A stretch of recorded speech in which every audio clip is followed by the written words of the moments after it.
দেশের বাজারে আবারও বাড়তে যাচ্ছে জ্বালানি তেলের দাম। বিশ্ববাজারের সঙ্গে সমন্বয় করে জ্বালানি তেলের নতুন মূল্য নির্ধারণ করেছে সরকার, যা কার্যকর হবে ১ জুন থেকে। ডিজেল ও কেরোসিনের দাম লিটার প্রতি ৭৫ পয়সা বাড়িয়ে নতুন দাম নির্ধারণ করা হয়েছে ১৬০ টাকা ৭৫ পয়সা। একই সঙ্গে অকটেন ও পেট্রোলের দাম লিটার প্রতি ২ টাকা ৫০ পয়সা করে বাড়ছে, যাতে অকটেনের দাম দাঁড়াবে ১৩১ টাকা। অন্যদিকে পেট্রোল কিনতে লিটার প্রতি ১২৭ টাকা গুনতে হবে গ্রাহকদের। বিদ্যুৎ, জ্বালানি ও খনিজ সম্পদ মন্ত্রণালয় সূত্রে এ তথ্য জানা গেছে।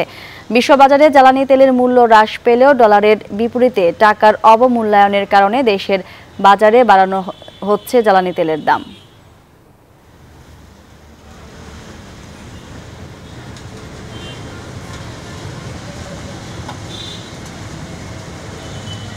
ধন্যবাদ মণি আপনাকে। আমি যেখানে আছি এখানে অনেক গাড়ি আমরা দেখলাম সকাল থেকে তারা অকটেন নিচ্ছে, কেউ পেট্রোল নিচ্ছে, কেউ ডিজেল নিচ্ছে। তো দেখা যাচ্ছে যে কিছুদিন আগেও দাম বাড়িয়ে দেওয়া হয়েছিল।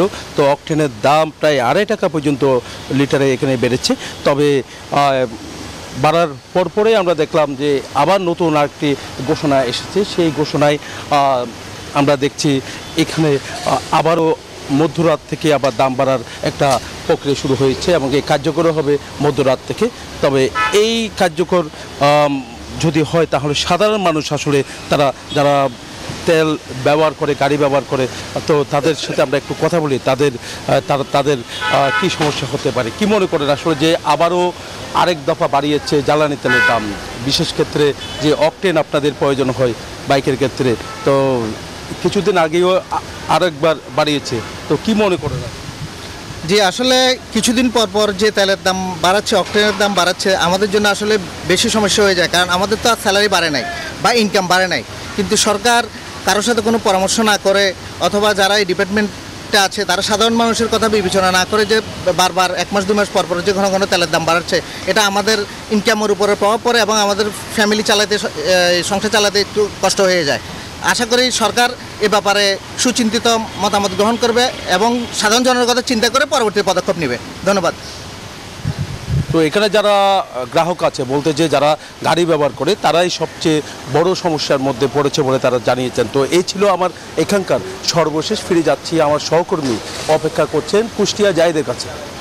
ডমেক্স টয়লেট রাখে ফ্রেশ ১০০ ফ্ল্যাশ পর্যন্ত, তাই ব্যবহার করুন ডমেক্স ফ্রেশ গার্ড। তেলের দাম বাড়ানোর যে ঘোষণা, তারপরে কিন্তু তেল পাম্পগুলোতে তেল কেনা বেচা স্বাভাবিক আছে এবং এই ৭৫ পয়সা থেকে ২.৫ টাকা পর্যন্ত যে তেলের দাম বাড়ানোর ঘোষণা দেওয়া হয়েছে, সেখানে কিন্তু এখনই আগামী মধ্যরাত, অর্থাৎ আজ মধ্যরাত থেকে এটি কার্যকর হবে। এখনই কিন্তু যারা তেল ব্যবহারকারী তারা কিন্তু অসন্তোষ প্রকাশ করেছেন এবং তারা বলছেন যে ঘন ঘন এই তেলের দাম বাড়াতে তাদের নানা সংকট হচ্ছে। ভাই, যে আবার ২.৫ টাকা তেলের দাম বাড়ানোর ঘোষণা দেওয়া হয়েছে, তো এ ব্যাপারে আপনার? তেলের দাম বেশি, গাড়ি চলাইনি তো মুশকিলের ব্যাপার, কারণ গাড়ি চলাইনি এখন কি করবে, এখন বাইক গায়ে গাড়ি চলাইনি লাগতেছে। আমি আরেকজনের সঙ্গে একটু কথা বলি। ভাই, ২.৫ টাকা করে তেলের দাম বাড়ানো হয়েছে, আপনার মত? এটা অনেক বেশি বাড়ানো হয়েছে, কারণ অন্য দেশে তেলের দাম কম, কিন্তু বাংলাদেশে অনেক তেলের দাম বাড়তেছে। এই জন্য আমরা যে গাড়ি কিনছি বিপদে পড়ে আছি। বুঝলেন, আসলে যারা ব্যবহারকারী তারা কিন্তু বলছেন যে এই তেলের দাম বাড়ায় তারা নানা রকমের সংকটে পড়বেন। অন্যদিকে ডিজেলের দামও কিন্তু বাড়ানো হয়েছে। সেখানে আমি কৃষকদের সঙ্গে কথা বলেছি, তাদেরকে সেচ দিয়ে মূলত এই কৃষিকাজ চালাতে হয়, কারণ বহু পরিভাগের পানির সরবরাহ কিন্তু একেবারে কম। তাদের ভূগর্ভ থেকে পানি তুলেই কিন্তু সেচ দিতে হয়। সেখানে আরেকবার দাম বাড়ায় কৃষি উৎপাদন খরচ কিন্তু আরেক দফা বেড়ে যাবে। এ খবর জানিয়ে আমি চলে যাচ্ছি স্টুডিওতে, ফিরে যাচ্ছি মনির কাছে। মনি।